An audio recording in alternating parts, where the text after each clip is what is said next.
Good afternoon, LBC Radio. My name is Corey Rosen, and welcome to the Story Podcast. Today I have on a super awesome guest, but before we get into that, I have some merchandise for sale. If you would like to support the podcast, we have stickers available, and we have shirts coming out with the first 50 guests on the back, including Mr. Ethan Horning. Ethan is a 23-year-old music producer from Lancaster, Pennsylvania. He has been mixing since high school and making beats since middle school. Ethan graduated from Lebanon Valley College this year with a degree in audio and music production. He currently works as a freelance music producer and DJ. And you can follow him and his projects at Ethan Horning, Ethan_Horning on Yeah, Instagram. How are you doing today? dude, I'm feeling great. How about you? I'm doing pretty good. We kind of sat here a little bit before the podcast, just going Yeah, over mind-blowing facts. yeah, we did. So speaking about mind-blowing facts and things that cause other things, what caused you to get into music? How far back do you want me to go? I guess Birth. birth. Okay, so I mean, yeah, since I was a kid, I always loved music, and it's something that my family enjoyed together. And then when I was probably like 8 or 9, I heard rap music for the first time, and I was like, oh my word, I love this. Um, and so I started listening to that more. Got into middle school, and I was like, you know what? I feel like I can rap a little bit. So I rapped in 7th and 8th grade middle school talent shows, Mm. and then from there, I was like, you know what? I should probably make my own beats too. Just so I'm a little more authentic. And so that got me into beat making.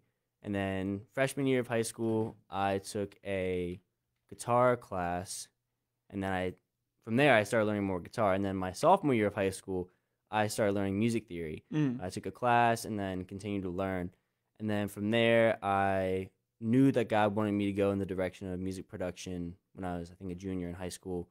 And so I looked at colleges, ended up going to Lebanon Valley, uh, and then graduated and did my internship. And yeah, here I am. So tell me more about the opportunities you received in college and the beat mixing and all that jazz. Yeah, I mean, college was awesome. I can't even lie. College was probably like the best 4 years of my life so far. Not only because of the opportunities I had to produce and make beats and whatever, but just from the people I was around. Mm. But if we're gonna talk opportunities, I think being in those classes was great because it taught me a bunch of different areas that I could learn. Like podcasting to advertising, making commercials, and then of course, mixing records. Mm-hmm. And that got me in connection with a lot of really, really cool people at that school. Some of the guys I'm actually still connected with, we talk on the daily, which is awesome. Actually, shout out to my man Jonathan Bellarmino because him and I are still super close, and I really appreciate him. But then, actually, the biggest thing that I got from college was an internship. Mm. There's a guy, Carl Bonner, who's actually my mentor now. I work with him on a bunch of projects, and he I reached out to him because he was a guest speaker at one of my classes last fall. And so I reached out to him because I have more questions about his business because he's also a freelance music producer. Oh yeah. And so I reached out to him, I talked to him, and I was like, hey, do you offer internships? And he's like, yeah, like let's meet in the studio someday. And so I met him at a studio, we talked, and yeah, that was my that was my spring this year pretty much, just being with him, and that's definitely the best opportunity I've received for sure. So what kind of projects did you get to work on under him? Well, he does mostly mixing, so we've had I do a lot of mix preps for him still. Actually, I still work with him a lot of mix preps. I've done some recording for him that he mixes later. Actually, we just had a guy in the studio this week who was recording a rap song, and I got to record and do the overdubs for those, which was really fun. That guy is awesome. And so I do a lot of that for him, and I do some video reel composition for him as well. So that's a little more on the visual side. But I've been able to do that with him. I mean, we did so much in the spring. Now it's mostly podcast editing, mix prepping, and recording when he needs it. So how do you get that working? Does he run his own podcast? Does he just get clients in or? Yeah, he mostly gets his clients through social media. Actually, he's been able to reach a lot of people that way, and just like honestly, it's just genuine connection. He'll just reach out to people he really like, whose music he really likes. And actually, I started doing this now too, and just getting to know them and appreciating them and who they are and their music. And that's how a lot of his clients have come in. And then of course word of mouth. That's a Right. huge thing as well. So that has been huge, and I think it's a super underrated way to do things, but it works really well. Yeah, it is super underrated. People, like that's how I get most of my Mm. guests, word of mouth or just reaching out, being, "Hey, you want to come on and talk about your Right. life?" That's Yeah. literally how I reached out to you. Yeah, it is. Like we knew each other a little But bit yes, beforehand, of but course. yes, yeah. So tell me about what is your favorite process of like what is your favorite thing to do in regards to mixing, mastering, or sound production, audio engineering? Period. That's a really great question. I could go a lot of different directions here. I think mixing though is my passion. I like being able to take what people have already created and just make it fit together like a puzzle, and Mm. so it just sounds really great. I love beat making and production too. I think that is something I'm still passionate about, but mixing is just an area that I feel like I'm working with other people to make it Mm. happen. It's like beat making and production, it's often like, okay, like here's what I do, cool. But mixing is like able to add on to what other people did, and it's a much more collaborative process. And I love mixing. I'd say that has to be my favorite for sure. So tell me more about beat making. How does that go for you? What is that include? Is that remixing a song or is it just making your own beats? Typically, it's original products for me. I usually make my own beats. I've done remixes a couple times. I had my friend Jonathan Bellamino, who I'll just call him JT from now on because that's what we all call him. He had this really cool arrangement. I forget what game it was from, but he did a remix of it, and he was like, "Hey, like check this out." And I was like, "I need you to send me that. I want to make a beat from it." And so I did. Um, and so it really, honestly, my process is just kind of whatever I'm feeling creatively. Um, I mean, it really depends. I don't do it as much as I used to. I'll say that. Like Mm. when I was in college, it was one of those things that I'm like, oh, I want something to do. I'm gonna make some beats. Like let's do something to get my creativity out. Whereas now I feel like I already get a lot of that out, and I still like to beat make or to make beats, but it's just not as common anymore because I'm busier with other projects. Mm. Tell me more about this other projects. You do DJing. Yeah, I do DJing as you know through Bernie. Man, Bernie's an awesome dude, He is an and awesome dude. DJing. I don't have a lot of events this month, but August through October will be crazy. I pretty much every weekend have a wedding or some sort of event that I'm DJing at, whether I'm just assisting another DJ or if I'm headlining, which will be more common this fall. That is, oh my word. I mean, you know, from DJing weddings as well, it is just one of the most amazing experiences because, you know, it's one thing to just, you know, DJ, you know, a dance or whatever. Those are fun. Hmm. But DJing a wedding is so unique because it's like they have this one day, the most special day for them, and you get to be a part of that and really make it amazing for them. And so when you realize the weight of that, instead of it bringing you down, it actually kind of lifts you up a little bit, and you're like, wow, like they chose me to be a part of this, and I get to help them just have the best party of their life. Yeah, and it's all fun because every wedding is unique. Yeah. What's one of the most fun weddings or most interesting, maybe kind of weird weddings you've been a part of? Oh man, those that might be two different questions. It might be. um, well, the most fun one I went to was last summer in June. It was it was crazy because the commute was like almost 2 hours long. It was a really long commute towards northern Pennsylvania, and it was so worth it though because there was a really fun crowd and we had like everyone on the dance floor. Like it Mm. felt like everyone was on the dance floor. And that just makes it so worth it for me because when people are out there dancing, it's like, okay, cool. Like you guys are really having fun. I'm doing my job well. That was really fun. People were just really into it. The most interesting one I went to, I'm kind of torn because there was one that the mother of the groom passed out during their mother son dance, Oh my. and then things got heated. Like people like it was crazy. Like the father of the groom then went and like was trying to fight his son, and I was like, what is going on? What? It was crazy. I was like, I don't know what's going on right now or why y'all are mad, but like I'm just gonna keep playing music really quietly in the background. Like I don't even know what else to do. Start playing the entertainer. right. To play a little something in the background. And the other one though, the other really interesting one I had, and this one was a much more positive, interesting, if you will. This was when I had one at the Cork Factory earlier this year, and it was, I'm trying to think, I think it was a Korean wedding. And so they had like a normal wedding ceremony, but then instead of doing like wedding party intros, they had a pabek, I think it's pabek ceremony, where they have the bride and groom come in traditional Korean garments, and they have this whole big thing. Like they have someone running the show, and then there's the parents of the bride, the grandparents of the bride, parents of the groom, grandparents of the groom, and they pay their respects, and then the people that aren't the bride and groom, like the parents and the grandparents, they throw dates and I think like peanuts. Fruits? Yeah, like literally like dates. Fruits? Yeah, Okay. they throw dates and like some like walnuts or peanuts or something toward them, and however many the bride and groom can catch is supposedly how many kids they're going to have. Oh my! It's super interesting. I was like, man, why don't we have anything like this like popular in American culture? Because that is super interesting. Yeah. I was like that. I mean, it was super cool. I think that was probably one of my favorite weddings, and they were fun for the rest of the night too. But that's awesome. One of the most interesting weddings I went to was not with Bernie, but with a complete and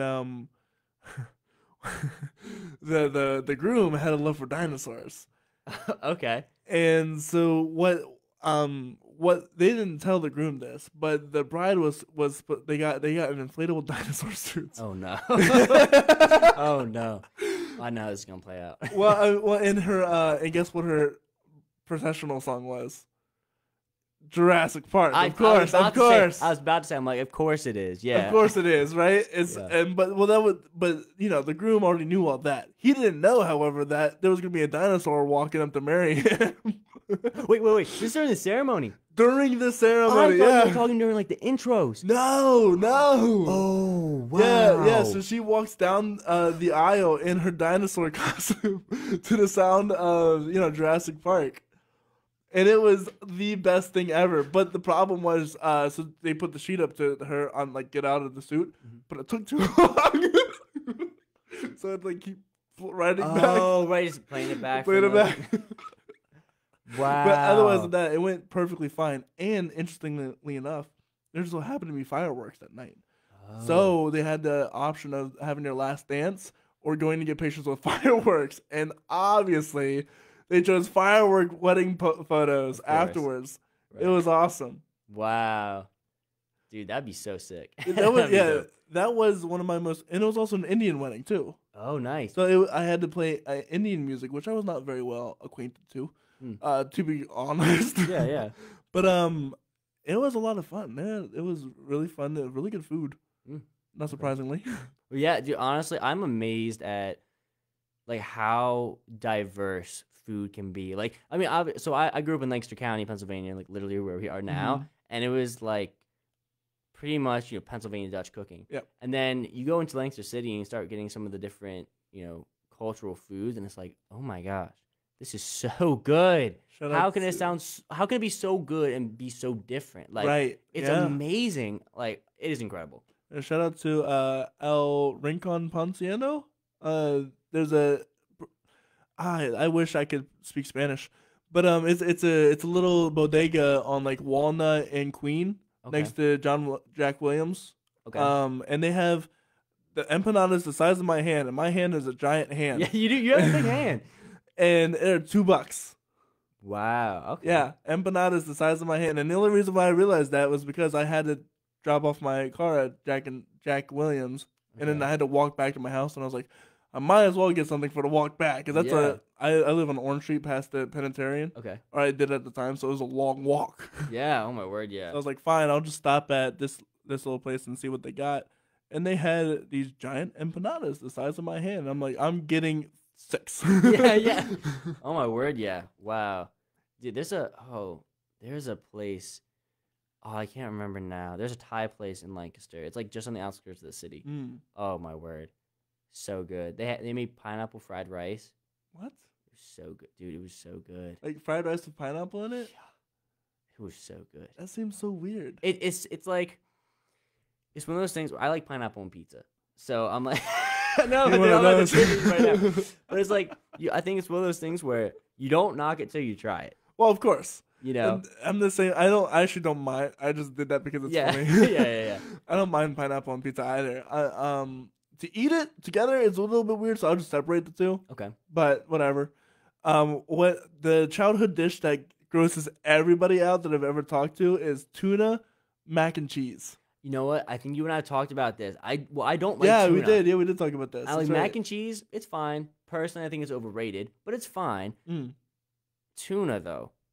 Tuna, That's a no for me. tuna That's a with no. Miracle Whip. Mix it up in your mac and cheese. Yeah. That was my struggle meal of my childhood.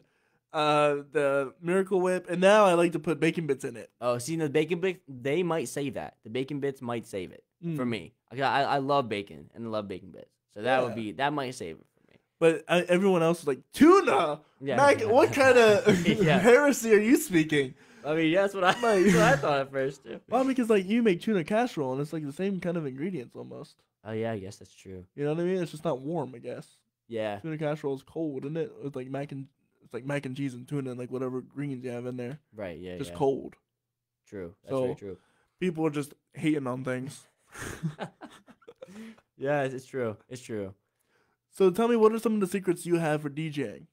Secrets, man. Tips and tricks. Oh, okay. Oh man, that's a good question. I think like for people just starting DJing, Yeah. I mean, oh, I would say first of all, you don't have to be a genius to do it. No, Like you just don't. just go for it and don't worry too much about doing all the cool like scratching and stuff that the advanced Or the- guys do. Like beat matching or Yeah, all like- that jazz. Literally just fade in, fade out. Yeah, that's It fine. works. Especially for weddings because people don't expect you to be like Top tier. right. They don't expect you to be like a tell us like fully mixing in everything Right. and just using vocal chops. Like no, like it's not like that. Even tell us hardly does that. I mean, I'm not gonna speak on that. I'm not gonna speak on that. Unless they have But- like a specific DJ there. Right. Yeah. But yeah, I think that's an important one. On top of that, I'd say reading the room is really important. Oh, absolutely. There might be a song that you think is really great, but if no one's on the dance floor really enjoying it, you just have to try to, maybe cut it short or try to do something else. The other, though, it's interesting. I have to bring up this point too. Just because people aren't on the dance floor doesn't mean you're a bad DJ. Mm. Because there have been several times, literally just this year, where I'll be mixing on a DJ board and I don't feel like I can do no wrong. Like every single song I play, there's like, boom, oh yeah, we love it, keep it going. And then there'll be other times where it's like I am pulling out the best stuff that the bride and groom requested, And no one's there's like going 3 on. people, and it's like it's really not. DJing isn't always an outcome based. No, it's about the vibe It or is. the feeling Mhm. in the room. Because there's some people who just don't dance, Exactly. and that's okay. Mm-hmm. They might just want to hear old classics. What Yeah. I learned is that oftentimes when I'm playing the newer stuff and there aren't people on the dance floor, I'll pull out the oldies, and then Yeah. all of the old people get up and go out to the dance floor. Yeah, exactly. And that's how you get people onto the dance floor. Is maybe the younger generation just wants to sit around and drink, and that's totally fine. Right. But the older generation might want to dance. and You that's pull out a Frank Sinatra, oh, dude. all the old couples immediately. Oh yeah, and that's honestly one of the most incredible things for me to see too. Yeah. When it's just like a bunch of people that are, older than what you expect to be dancing, and they're just out there having a blast. It's like that's what like I'm gonna keep catering to you And the because y'all are having fun. Yeah, and the photographer is gonna love you, and the bride and Yeah. groom are gonna love you because they're gonna have pictures of their older people. Probably the last times they're ever gonna get them the pictures of dancing. Yeah. Right. It's possible. Yeah. It's possible. And I can't. It's a little sad to say, but I can't tell you how many times that bride and grooms have thanked me for doing that, Wow. even though they never wanted that. They were like, "Thank you so much," because this is the last time that they already know that things are happening in their lives. Right, right. And so that's the last time that they're ever going to see them like this happy together. Yeah. And wow. so it's the life, isn't it? Mm. And it's the joy to have people come out to a Frank Sinatra song and have them kill it on the dance. There are some old people who can dance. Oh, I know. Some like literally there are people that are in like their 70s and 80s that dance better than I do. Yeah, and I'm like, okay, cool. And they're busting out jigs left and right, and they're twirling each other. I'm like, hey, yo. Like, hold on, you want to teach me that real quick? Yeah. Oh, let me get a turn. Yeah, exactly. It's amazing. Yeah. So reading the room, important. Anything else? I guess catering to the venue, not the bride, I'd say. That's such a fine line. It is such a fine line. It's a fine line because you a lot of the brides I've been able to work with and support them during their day. It has been much more of a relaxed, like, oh yes, you know what, like, as long as we get to the dancing, like, you can play these songs, feel free to branch out, and whereas venues tend to be a little more strict. I know. So I think that's a good point you make in the sense that if your bride and groom are a little, well, okay, let's just be honest. If the bride, let's be honest. Brides, we recognize that this is your important day. Okay, this is your day. This is your not day. just a woman thing. It's your day. It is.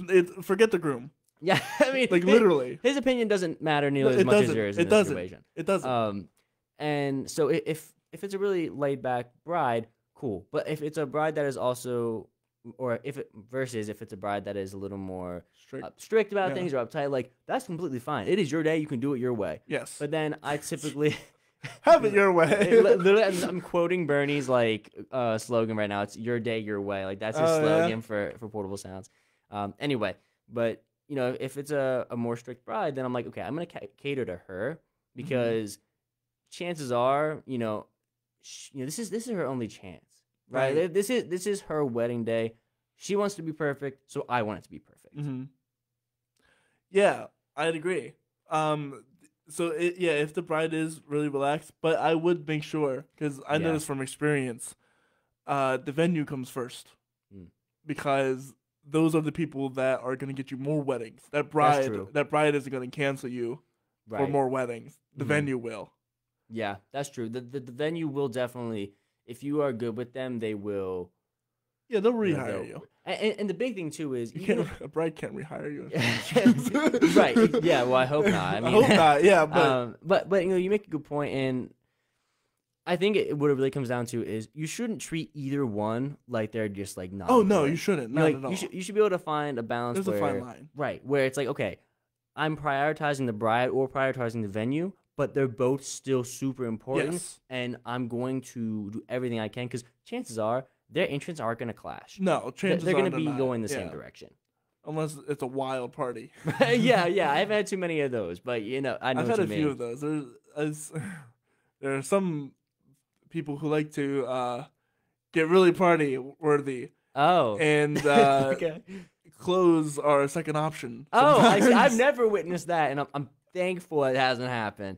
Although I have had situations where there's just like not a bridesmaid, like a groomsman who's just like running around in like his undershirt and like his boxers. I've had that happen before. And I'm like, well, actually, I was just at a wedding recently where people literally jumped into a pond after like the ceremony, or not the ceremony, after the reception. I was like, what? What are y'all doing right now? Like, good for you, but I really hope y'all phones weren't in there. Yeah, I hope y'all suits. Yeah. Oh my word, I know. I was like, I'm not gonna jump in. I'm not trying to ruin my suit. Right, I would never. Here's one thing. For my wedding, I want a winter wedding. Oh, really? And I think it would be absolutely gorgeous to have like, and I say this as a full man, but I want to have like full fur suits, like wow, like full fur coats and everything. It's and like still an outdoor wedding. An outdoor wedding in the snow. Oh, come on, your guests would be so mad. It's not about them. It's not about them. It's about me. My bride has her options. we just got done saying how the bride is more important. I know. This is my fantasy. Yeah. Okay. But I would, because I hate the summer. Really? Because you can't. There's only so many clothes you can wear. Yeah, or you can that's like true. not wear Yeah, for it yeah, to be socially acceptable. that's true. Yeah, that's very true, And some of these weddings, I know are hot. dude.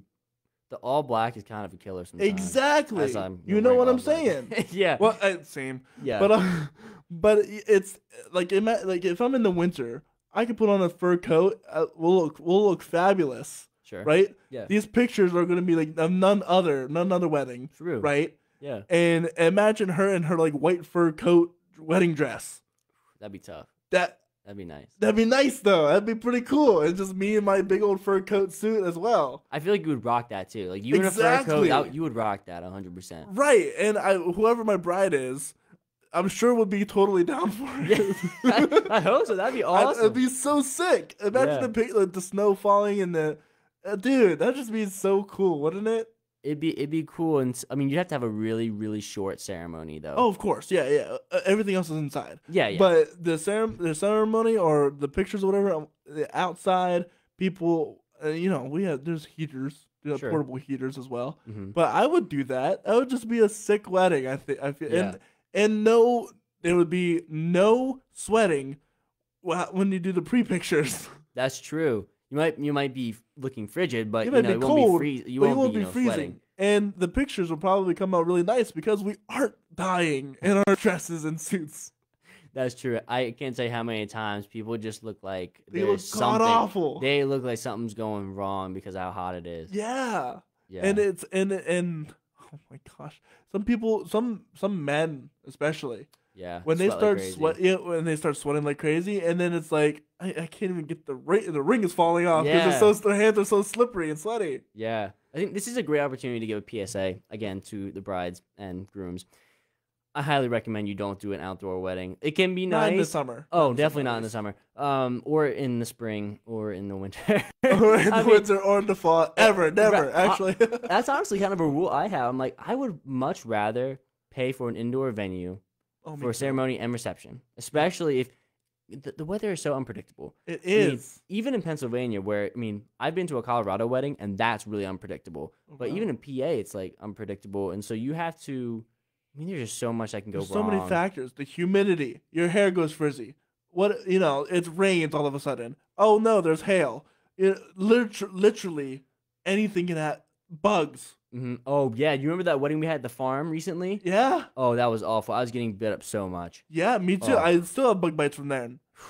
The bugs were god awful. Beautiful place. Oh yeah. Bugs horrible. Yeah.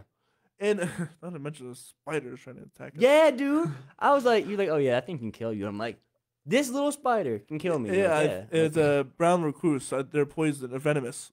I know they're venomous. I won't speak for poison is when you eat it. Venom was when injected. Yeah. But I'm sure if you ate it, it wouldn't feel good. No, I'm sure it wouldn't. Basically, if you can do an indoor ceremony, especially an indoor reception. Ceremony is like, okay, you might be able to get away with it. Yeah. And I guess as a last resort, if you decide to do anything outdoor, at least have a second option. Because at least put up tents. Right. Because if it's going to rain, it's going to get muddy. Mm-hmm. And everyone's going to get dirty. And there's a lot of people that don't like that. Your $1 million dress or however, wildly expensive dress is ruined now. Yep. And you can't keep it forever. Right. Exactly. Yeah. And these are real things that we've seen people go through, and some people spend a lot on their weddings. Yeah. All for it to be rained on. Oh my word, I know. You can't pay the weather. No, you can't. I'm just saying, you can't buy the weather. No. That's a it reminds me of a great lyric from one of my favorite 90s and early 2000s rap groups, Outkast. Oh, He yeah? said, you can plan a perfect picnic, but you can't predict the weather. That's from Miss Jackson. Y'all should look it up. Great song. But it's so true. You can plan the perfect day, and the weather will say no. Exactly. You're like, oh, well, it's going to be this time of year, so it's not going to be too hot, too cold. And then it doesn't matter. Rain. Yeah. It can be the dry season. It can be the wet season. It doesn't matter. Central PA, it's unpredictable. Yeah. Especially because there's mountains to the west. Right. To the west. Mountains to the south. You got Lake Erie up there. You got the whole Atlantic Ocean over there. Mm-hmm. And humidity is always hot. Yep. And you can never really tell. And I feel bad for people with weddings in like like the Delmarva Peninsula Yeah. because it's so god awful all the time. Yeah. The only acceptable times are like right on the cusp of winter and spring, Mm-hmm. or right on the cusp of fall and winter. Yeah. Those are the only acceptable times that I would ever have an outdoor wedding because it's nice. It's sweatshirt weather, Yeah. which means sweatshirt weather, by the way, is suit wearing weather. Yes. Yes. Yep. 100%. That's so when true. you can get away with wearing a suit and feel perfectly fine and not be sweating a million miles per hour. Yeah, it's true. It's very true. Have you any other advice for future brides and grooms? Oh man, well, you really want it? No, I'm kidding. Nah, man, I don't know. I mean, I'm not married, so I mean, I don't have really any advice. In For regards that. to like the wedding stuff. In terms of wedding, oh, get a wedding planner. Oh yes. I was gonna say. Don't try to do it all. Don't on your do own, it yourself. It's especially bad. on the day. If you don't have a planner on the day of, or like a coordinator, you will be so stressed out and you won't enjoy your day. You I mean, won't. It won't. How many times have we seen this happen? Too many. I've seen it too many times. I've seen it happen once. It was too many times. Dude. And this wasn't even for a wedding. This was for an elopement. Yeah. And that's, I mean, imagine like a full out, like 200-person wedding and the bride is in charge. No, you are going to stress yourself out beyond repair, and it's not going to be fun for you. Exactly. Yeah.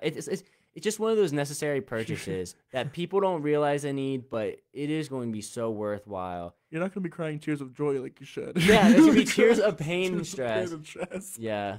You'll have mascara everywhere. Yeah. I'm sure the groom will be upset too. I mean, eventually, that's how it works. If the one is stressed, the other gets stressed. Right, yeah. That's very much how it is. It's a balance between, it's mainly keeping the bride happy. But the groom, most of the grooms are pretty chill. Yeah. 100%. But if the bride's upset, then the groom's like, okay, why is my wife upset? Yep. It's very instinctive. It's very instinctive, and it's very right. Mm-hmm. And so if you are trying to plan your own wedding, don't.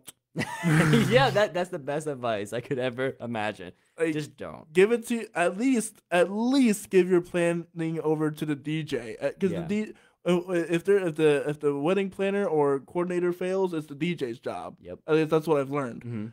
Mm-hmm. So if you don't have a planner or coordinator, give it to the DJ. The DJ will most likely know what to do. Yes. Just stop. Just stop. Get some help. Get some help.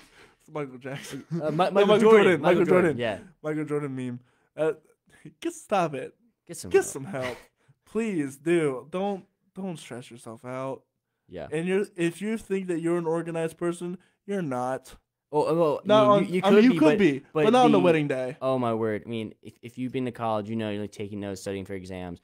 Imagine that, like times 10 for finals, like 10 times 10. And then you have to factor in guests who don't know what they're doing. Oh my! Because nobody ever knows what they're doing. No, and it's like there's just so much stuff that when you think about getting married, you don't even realize. You're like, oh. Well, it's not just how many guests, but where are they going to sit during the reception? Because there's going to be exes there. There's going to be, not just ex-girlfriends and boyfriends, but ex-husbands and ex-wives probably. There's going to be estranged cousins. There might be a divorce in the family. Right. Like the moms and dads. They might not be quite over it yet. Yeah, I mean, the last thing you want is for someone else to ruin the wedding because you didn't plan for it. Yeah. Yes. Yeah. You got to think about all these family politics. I mean, it is so. I've had a few weddings absolutely turn into disasters because the stepfather or the stepmother got upset about the other mother or the other dad. It happens, and people can't put aside politics for a wedding. Yeah, this is not Republican versus Democrat. This is just I don't like this particular person because we used to date and now we're divorced and blah, blah, blah, and all that sticky, very sticky stuff. And understandably so. Like we're not saying that you have to put that all aside. Like, we understand it's a very difficult situation, but just be aware of that, and realize that you can't. First off, you're mainly focused on yourself, and that's the main problem. You have to have someone who can take a bird's eye view of everything and see everything. And as a bride, that's near impossible because you're so being biased. Because it is your day. It's literally your day. You're literally thinking about it all yourself.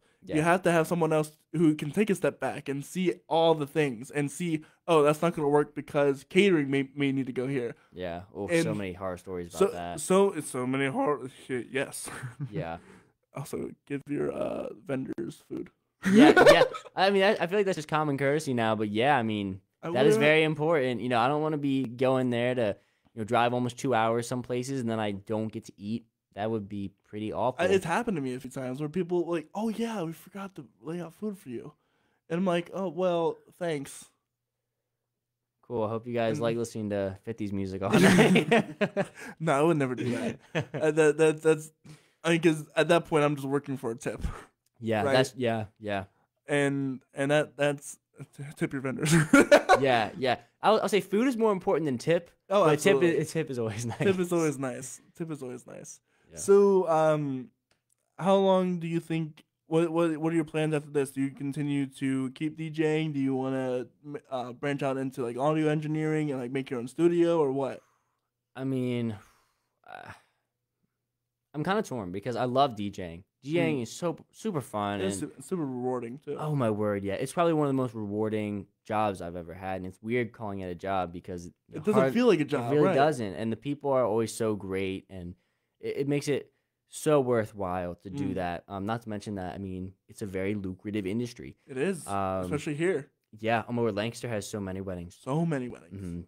Mm-hmm. The wedding season. Yeah. Oh yeah. Fall will be insane. Oh yeah. But I do hope that sometime in the future I can have a full-time, like only focused career on music production. Whether that happens or not, I mean, I'm open to see what God has for me, and I'm definitely not trying to force my will over His.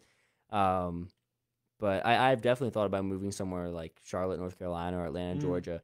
That's where the rap scene's at. Yeah, to focus on music production, and right now I have people I'm talking to from all over the world. Right, it's like a lot of the guys that Carl talks to, and the guys I worked with.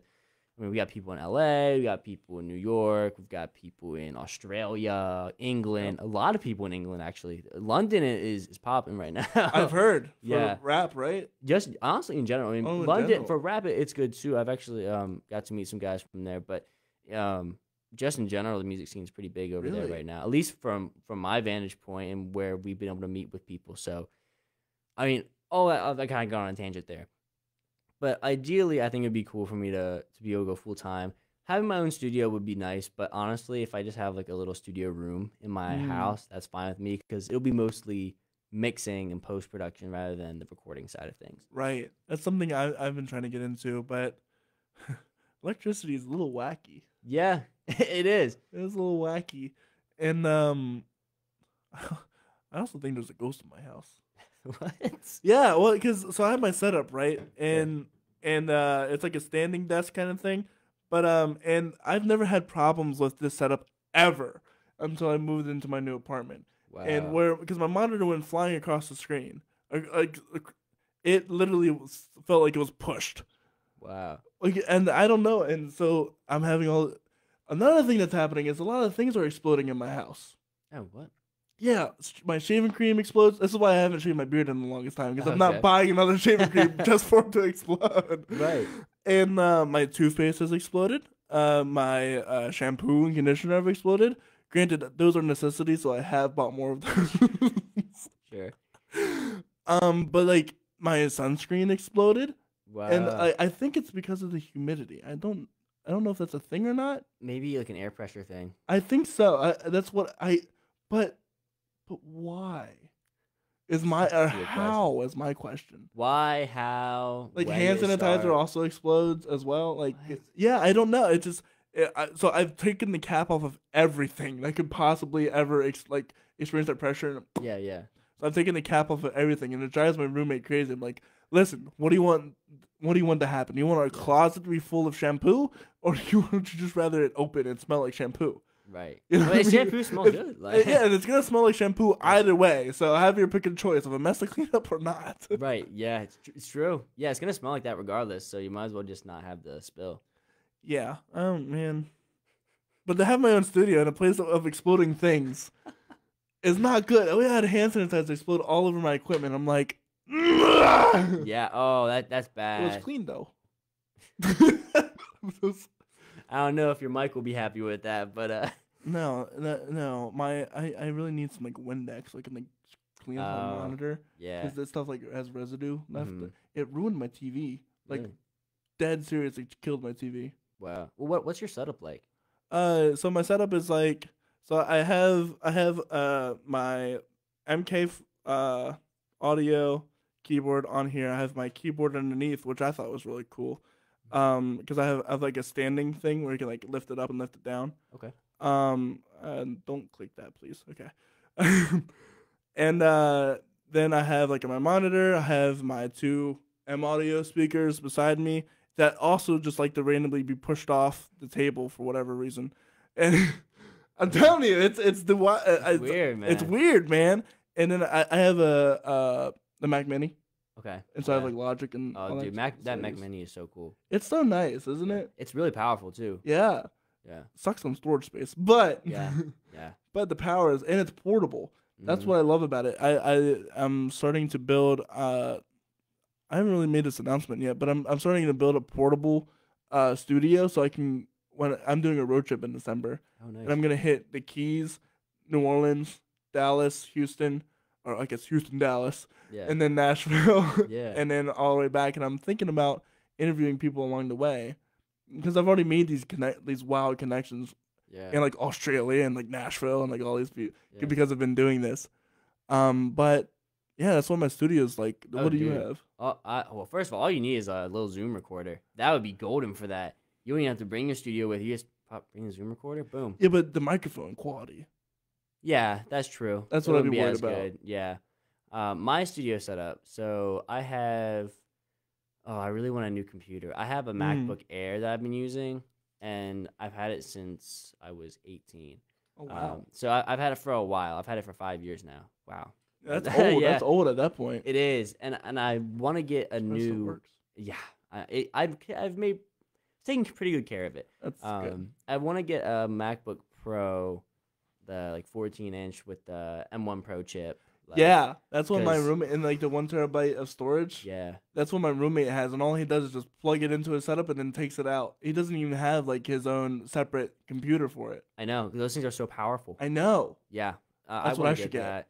Yeah, honestly, yeah, that would be a really wise investment. So I have my MacBook Air. I have a Focusrite Solo. That's what I have too. yeah, Yeah. for my interface. Two PreSonus Aris monitors. They're fine. They don't have great bass response, but in my little room, that probably wouldn't be great Right. anyway. I have a keyboard. I have a drum pad machine. Oh, nice. I don't use it that often. Right. It's just when I'm making beats usually. It's useful though. Oh yeah, super Yeah. nice. And the keyboard is nice too, but it's kind of small. I think if I would get another one, it'd be great. Yeah, I only have a 49 key, Oh, but it mine's only has. 33. Oh, what? Yeah, it's really small. I I think an know. 81 would be great, but 81 wouldn't be great, but mine has the drum pad on it as well. okay, So yeah. So that's my most of my setup. I like doing a lot of mixing in the box. So I don't really have like hardly any outboard gear. I just have a bunch of like really great plugins that I like to use. shout out your best plugins. Ooh, my best plugins, dude. Okay, shout out to my man Carl, my main mentor and producer. I love to work with him and Lucas Gina, who is a great guy, producer I've worked with for a while now. I guess I shouldn't say for a while. This has been more recent, but they both recommended that I get Melodyne, which I'm not sure if you know what Oh Melodyne yes, is. of course. Like the pitch correction. Yeah, it is awesome. I mean, it just sounds so natural and clean. It does. And, How much is that? Depends on which version you get. I got mine for like 250, and it's awesome. Like it's so worth the money. It is amazing. Makes any vocal sound incredible. You sure? Just about. I was gonna say, I use Logic's correction. as well. really? Yeah, because it fits. I mean, I'll play one of my songs and you can listen to it Mhm. because I can't sing. Oh, okay. So- I'm not a great vocalist either. That's why I do production. Right. You know, the joke is always that us mixers and music producers, we always wanted to be artists, but It is. we It's just didn't so have the true. talent, so we decided to do production It's instead. so true. You have a voice for production. Yeah, Right? right. You know, you might not be a great singer, but production is right in your line of work. Right. Yeah. Yeah. What was I talking about before? Melodyne. Oh yeah, Melodyne's great. I had the Slate Digital All Access Pass. That is probably one of the best investments I've ever made in my life. Really? It's a whole bunch of plugins. It's got a synth that includes 808s, which is awesome. The What's synth is 808? what? What's 808? For those who don't know. Oh, I was like, do you not know what an 808 is? Asking for a friend. Oh, okay. An 808 is it's based off of the Roland TR-808, which That's is what I thought. an old machine, and it's basically a really low bass that's super popular in rap music. It's like that's the okay. sound. So it's like the boom. Yeah, it's got like a lot of sub. Yeah. It's changed a little bit in the last like 5 years to where it's got a little more mid range now, and so you can hear the notes better. And I kind of prefer it that way. Like, don't get me wrong, a nice sub bass. The nice vibration you feel when on those is the goal, right? Yeah. I think the best 2 song examples I can give in terms of the difference in 808 would probably be like 6 Foot 7 Foot by Lil Wayne, if you know that song. Ish. Okay, I love that song. That's like an older 808, I guess, like, late 2000s, early 2010s. And then you get to now where if you listen to like any DaBaby song, right, or like any Migos song, actually Migos have some lower ones, but mostly like DaBaby, he has a lot of like, higher mid-range type of sound in the 808. That's weird. It's super cool, but Yeah. it's just different. It's cool to see how it's evolved over the years. That's cool. How Yeah. much did that cost you?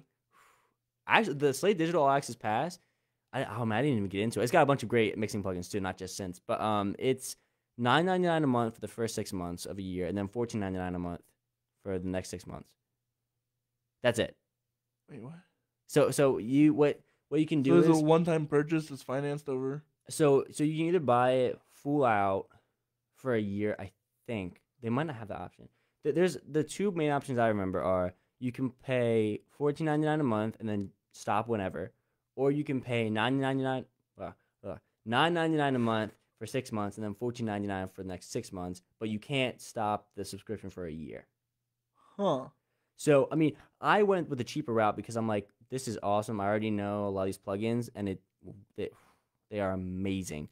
So worth the money. I mean, I don't want to do the math in my head right now. Right, of course, but it's 100% worth the money. So how do you? Do you have a day job, or is that your day job? Music. Thankfully, for now, music production is my day job. DJing is one of my side hustles. My main side hustle right now. I thought about getting a main like 9-to-5 job. Right now, I'm actually kind of busy enough that I don't really need to do that. That's nice. Yeah, especially with inflation and gas prices. The way it is. I'm so thankful, and when God has really blessed me in this area right now. But I'm definitely open to getting a day job, especially like I'll just be open and honest. Like, I might be 23, I'm out of college doing music production, but I'm also like I live with my parents. Like, right. Like I don't have crazy expenses, and like that's I'm not saying that like, oh, I'm just some bum. I'm saying that like that's just kind of like that's my life. You know what I mean? Right. I'm doing that not because I have to necessarily, because I want to. I want to save money, and that's one of the reasons why. Smart. It's one of the reasons I'm able to do music production full time, because I don't have those higher expenses. And any business owner will tell you, the least amount of overhead is best, or the lesser amount of overhead, the better.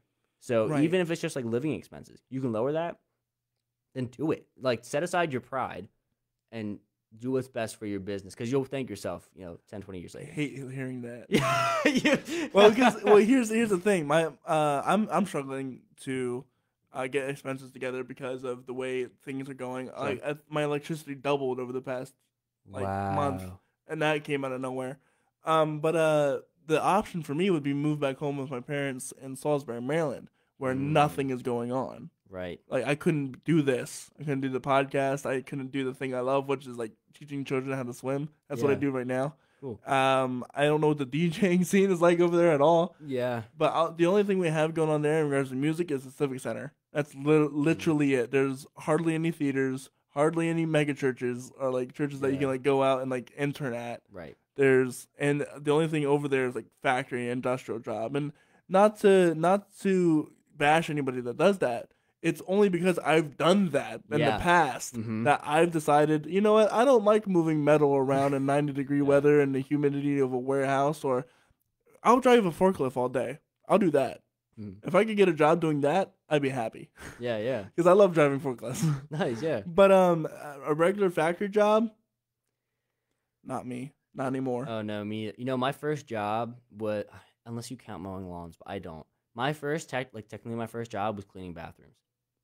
It was Couldn't be awful, me. dude. It was like I would rather do that probably than like do forklift stuff, just because I'm not a very. I just like driving things. I mean, That's what's yeah, fun to okay, me. but I'm not a very like warehouse like built strong type of guy. Like come on, you can look at me, you see I'm a pretty skinny dude, right? But That's why I get a forklift. I mean, That's sure, exactly sure. why. But that was my first job, and so even when things are rough, when it comes like if there's a bad night DJing or if mixing is just not really going well, I mean, I just look back at those days and I'm like, man, Man, have I grown. I'm glad I don't have to clean bathrooms anymore. Dude, yeah, like imagine you had a bad day and then you had to go clean bathrooms. Oh man, You know what I mean? oh Like yeah, if I have a bad day and I go like out DJing, I'm gonna have a good time no matter Yeah. what. mm-hmm. And even if it's like the worst ever, it's not really. Right, You know, you're still DJing, right? mm-hmm. And these are the perspectives that I have. Like even if I'm struggling, at least I'm doing what I love. Absolutely. You know what I mean?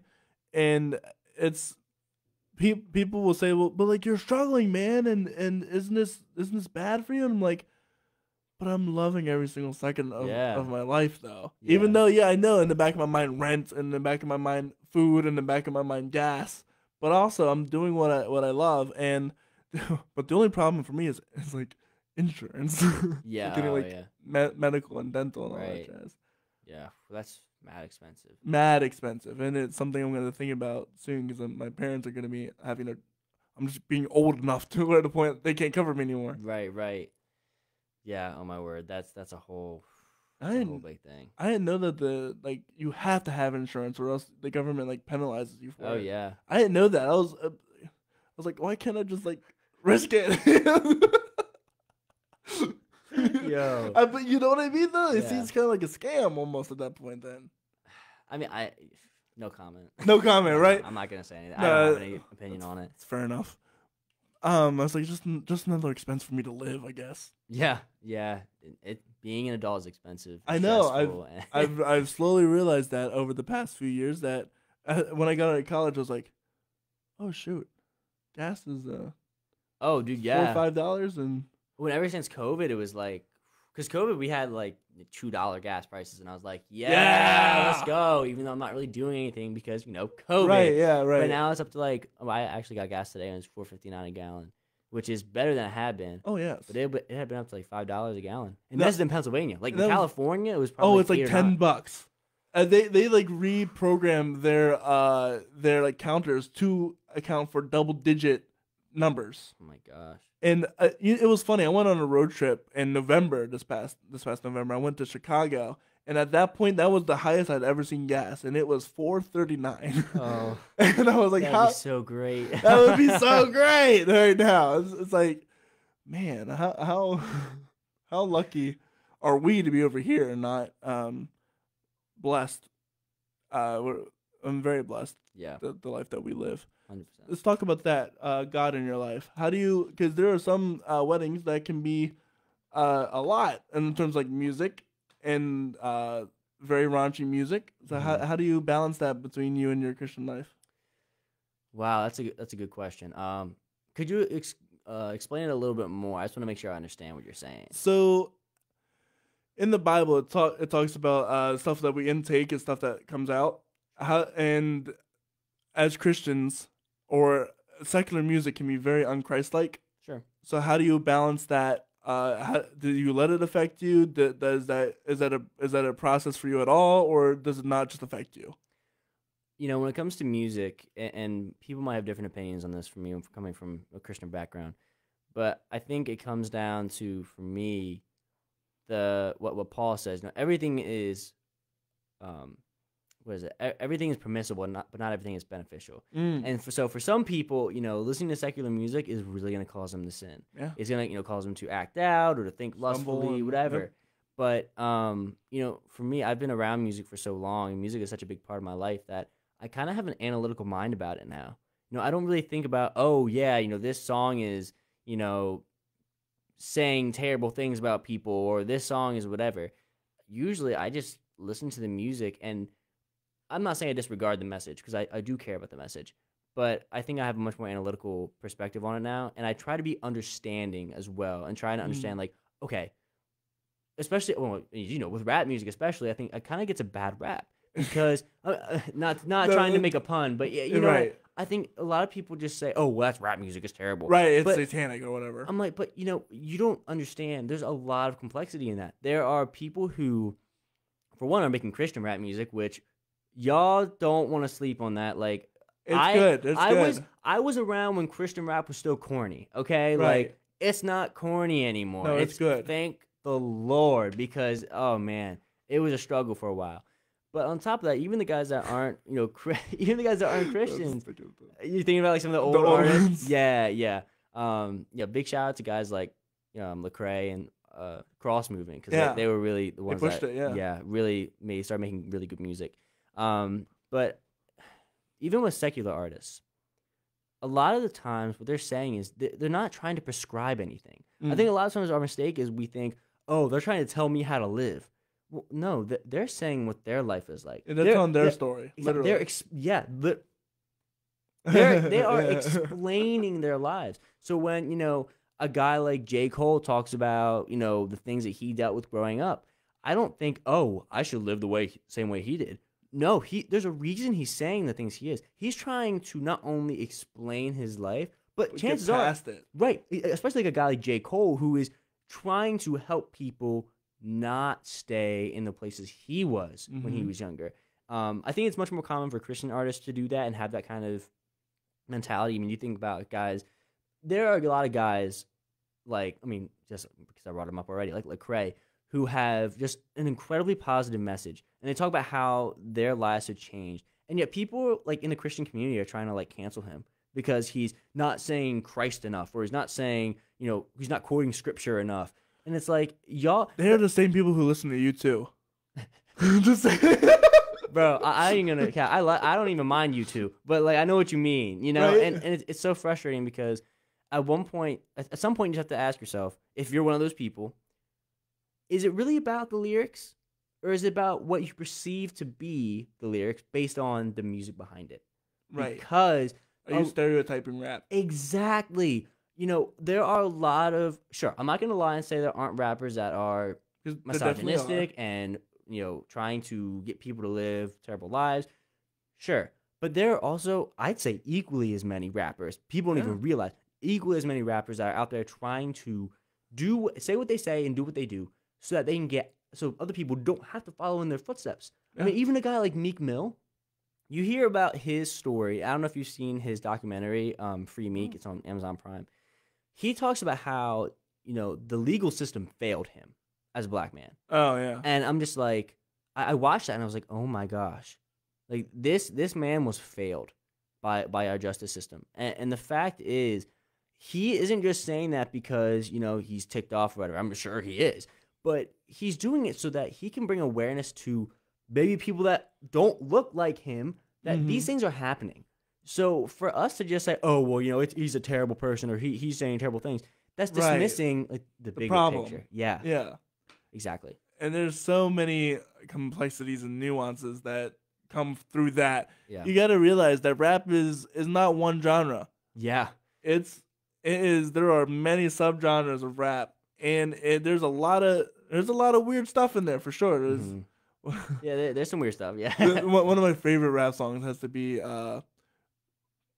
it's the movie theater, crocodile, alligator, I drive a Chevrolet, movie theater. Oh yeah, like that meme. Yeah. I can't remember. I know what you mean. Yeah. That's a great song. Yeah. It's a funny song. It's funny, yeah. It's funny.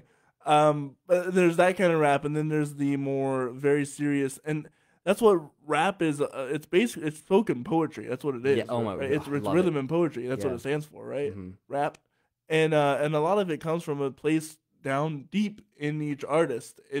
These are not people who are joking around or people who are just having fun, even though it can be fun. Right. There's It, the party scene there's the aspect of party rap. scene, Sure. but it's a lot of these people spilling out their hearts Yeah. and telling you how they see it. Well, and you know it's super interesting to me because going back to kind of like the stereotyping of a musical genre. You know, like a lot of our like our typical contemporary Christian like or worship music right now, it's just indie rock. Like think about Yeah, like I guess it's so. basically Yeah. like indie alt rock. And if you really think about the amount of indie alt rock that's out there that is Not Christian. not glorifying God in the slightest, then it's like, oh, you realize it's not about the style at all. No, It's not about style genre. It's not about the style. Besides, a lot of contemporary Christian music copies popular music anyway. Yeah, dude, that is one of my biggest beefs right now. There's a guy on YouTube, I think he's spoken on this, Ruslan. He used to rap more. He does more YouTube now, but he was talking about this, and I completely agree. Christians used to be the people that created culture. It was, yeah. And now we're just like copying, copying. it. It's like, what are we doing? We are supposed to be creating new things. Yeah. Why are we just copying what everyone else is doing? Right. No, I mean it's so true. There are so many people who within the church who like, yo, you do music, why don't you do something productive? And it's like, Yeah. well, what do you think influences the culture? Yeah. Well, I mean, what was Bach doing then? What was Bach doing? What Like- literally? What was any of the pieces? What was Chris Tomlin doing? Huh? Yeah. I mean, are you saying that? Because there are a lot of people that will say, you know, this song changed my life. Right. You know, I just watched a video earlier today of KB. Do you know who that is? He's a Christian rapper. Awesome guy. He actually has a podcast now called Southside Rabbi. Highly recommend. But he said the reason he came to Christ was because there was a rapper who was handing out CDs, and he was a Christian. And KB listened to the album front to back, and that's how he came to Christ, because of music. Yeah. Imagine telling the writer of Amazing Grace, Yeah. what's the purpose of that? Yeah. Do you even know the story behind that guy? I do. Yeah, right. Super Exactly. interesting. Yeah. Slave owner turned around into the writer of Amazing Grace. Yeah. That when people don't realize a wretch like me, he's talking about a slave owner who like sold children into slavery. Yeah. Like part of the Atlantic slave trade. People Yeah. don't realize that that's what a wretch like me is, Yeah. right? Mm-hmm. Yeah. And so imagine telling someone like that, no, we don't need that. We don't need music. Yeah. I know. I mean, just think of all the people that have affected lives for the good. That if they would have just done something productive, then we Imagine wouldn't. telling Billy Graham, who needs radio? Yeah, right. And it's crazy, so many people have had their lives changed because of media. Yeah. And some for good, some for bad. Some for good, some for bad. For But sure. it's amazing. It's really amazing to see the kind of positive impact that kind of stuff can have. Yeah, so don't knock your Christian artists. Yeah, Especially support them. Support your Christian Buy artists. merch. Buy my merch. Yeah. No, seriously, buy merch from your favorite artist. That's Yeah, how they that's how get you their most money. It's from And merch. that is correct. Listening to songs gets you nothing on like Oh Spotify. no, streaming nothing. does nothing. It gives you cents. Not even. Not It's really even. like tenths or hundredths of cents. Yeah, right. It's Yeah. if you want to support an artist, you buy the merchandise. Or go to their shows. Or go to their shows. That's right. Yes. And some of their shows are like way too cheap to not go Way to. too cheap, Like, I yeah, went exactly. to do you know who 116 is? It's like Lecrae's like club of Christian No. rappers. They had a show in Columbus that I went to, and it was only like I think $30 for a ticket, and there was like 8 artists. And I knew every single one. I was like, "This is a dream." Like, Right. It's crazy, and there's just Undersell themselves. yeah. I mean, they will lower the price and then jack up their merch prices because of course you're gonna buy merch. Right, of course. Yeah. Actually should have worn it today, but I mean, fans buy merch, buy Yeah, merch, buy attend it. shows, and reach That's out how to you- those artists. Yeah, and that's how you support them because there is besides donating to them, there's little recourse than you can to support an artist and by you can also refer. I guess I'd argue that you can refer you can refer people to their music and stuff like that. Yeah. That'll work too. Mm. But if you really do want to support them, go out to the shows, buy their merchandise, talk to them, get to know them as people, Yeah. because that's gonna encourage them so much more than than seeing how many listeners they have on Spotify. 100%. 100%. Yeah. Because that's the reason they do it. It's It's for you. It's for you. It's literally for you. Yes.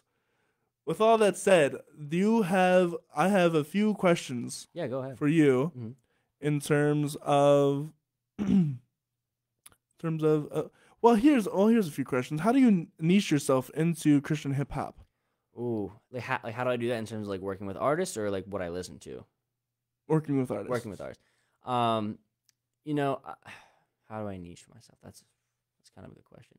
I mean, I find most of the people I want to work with through social media.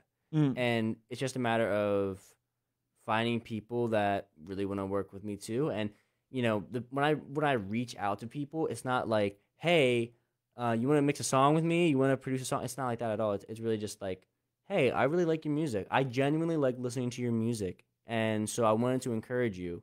And if sometime down the line they say, hey, I want to work with you, cool. If not, that's fine too, because my ultimate goal was already achieved. Right. Was to encourage them so that they would continue to want to make music and inspire people. And so how I get down to that is really just by listening to music. It's finding artists that I'm like, oh, I really like their music. Okay, let me check out some of the more of their stuff. Oh, okay, these guys are really, really good. Every single artist I try to reach out to, again, just for lack of a better term. Right. I'm talking to them because they're genuinely good artists. Yeah. And that, I mean, I don't really know how else to answer your question other than just, I'm finding artists that I really like, and I love what they're doing. I love their message. I love the beat making, the production on it. Like, I just like the music and I want to encourage them. So that's what I do. Fair enough. So you niche yourself through the music you listen to. Yes. Yeah. Cool, man. So what are some of the biggest mistakes that you think maybe younger aspiring musicians make, younger beat mixers, producers make? What do you think? So that others don't repeat those. Biggest mistakes. Okay. Or maybe that you have made. Oh, maybe. Yeah. I mean, I think the biggest mistake a lot of people make, I think I used to have a tendency to do this, is not caring about the soft skills.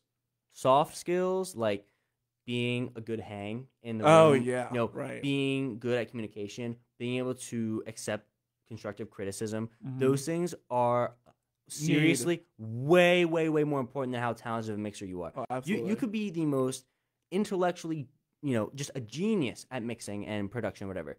But if you're a jerk to people, no one's going to want to record with you. No one's going to want you to mix their songs. Who cares? Like, they don't, people want to work with people that they want to be around. They want to be enjoying the experience. That's how you get a productive environment. Exactly. And so if you're trying to be a mixer, a music producer, I don't have a ton of experience. I'm not going to sit here and say I'm like, oh, some 30-year in the industry veteran. Like, I'm not, obviously. You're only 23. Right. Right. Exactly. But soft skills are so important, and if you can learn to just enjoy being around people and get used to encouraging other people and complimenting other people, genuinely complimenting them, you'll have more work than you could ever imagine. So I'd say that's the first thing. The first big mistake people make is caring too little about soft skills. And don't get me wrong, I know that mixing, like, learning how to use a compressor and EQ, that's all important.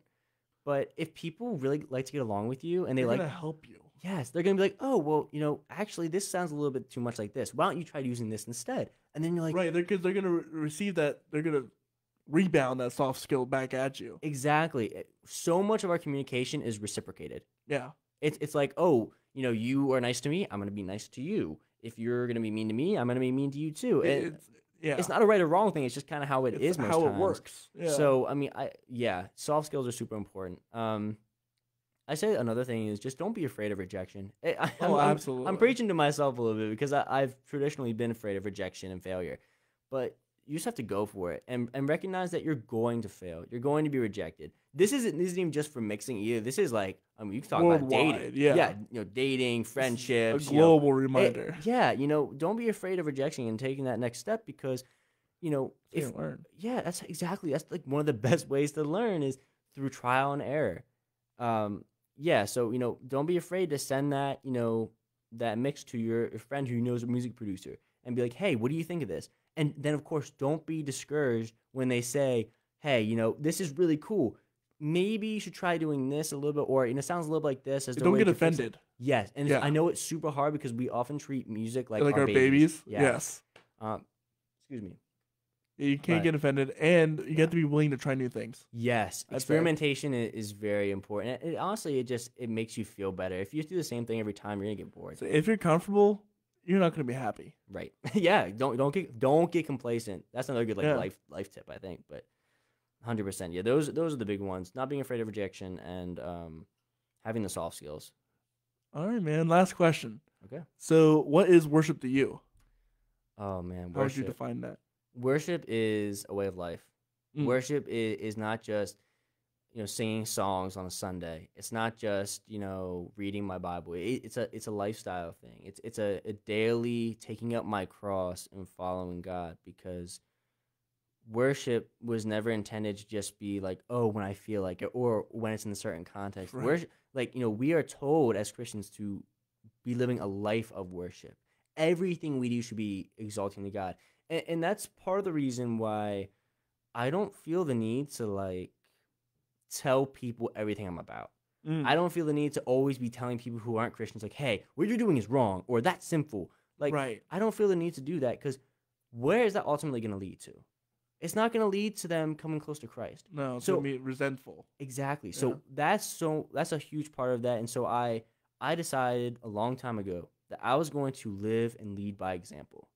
That I was going to worship in my life, and then just allow people to see that. And then if they want to ask me about my beliefs on things, great. If they don't, and they want to follow a different path, okay. I can't save you. Yeah. I cannot save people. Only God can. Only Jesus can. It's only by His blood. So I can't do that. So then why am I trying to act like it's all dependent on me? Because it's right. not. It's not. All I can do is live out and then love these people where they are, where they're at, no matter the circumstances. Yeah, man. This has been a lot of fun. Yeah, for sure. So if you want to follow Ethan, where can they follow? I'm pretty big on Instagram. I can't say I'm on Facebook much anymore because I don't know. I'm just not as active. But Instagram, Ethan_Horning. I'm public now. I used to have a private profile, but now I'm public. So just go give me a follow. I will probably follow you back. Although to be honest, if I don't know you, don't be offended if I don't follow back. It might not happen. Yeah. I'm on Spotify too, but I don't really have any projects out or anything that. It's a lot of playlists though. Yeah, I do have a lot of playlists, and some of y'all can be like, oh, he has some secular music on his playlist. Like he has classic rock, he has rap, and I'm like, well, that's what I listen to. That's what I listen to. Yeah. So if you want, you can follow me on Spotify. I'm not super active on there either, but Instagram is definitely the place to find me. With all that said, you can follow us on Facebook.com/The Story Corey Rosen. That's CORYROSEN. You can find us all the upcoming guests coming there, including on Tuesday, where we have two guests, Caleb Wilbur and JP Mayer. Caleb Wilbur is a guy from Ohio. He's an LBC alumni, and he's running a really cool project called the Freedom City Collective. He is setting up a place for worship leaders to expand their craft and all that kind of jazz. And then we're going to hear more about that then. And JP Mayer, he's the resident music director at the Dutch Apple Theater. Oh, nice. Yeah, so we get to hear about what that's like. What does that even mean and entail? So if you want to check that out, please be sure to follow, like, subscribe. If you want to support this channel, please be sure to share and tell your friends. Be like, hey, yo, look at what this dude's doing. He's got some cool cats coming on. If you really want to support, please do look into the shop. We have stickers, we have shirts, and hoodies coming out with the first 50 guests on the back, including Mr. Ethan Horning. With all that said, I hope you guys have a wonderful day, and we will see you guys Tuesday. Bye.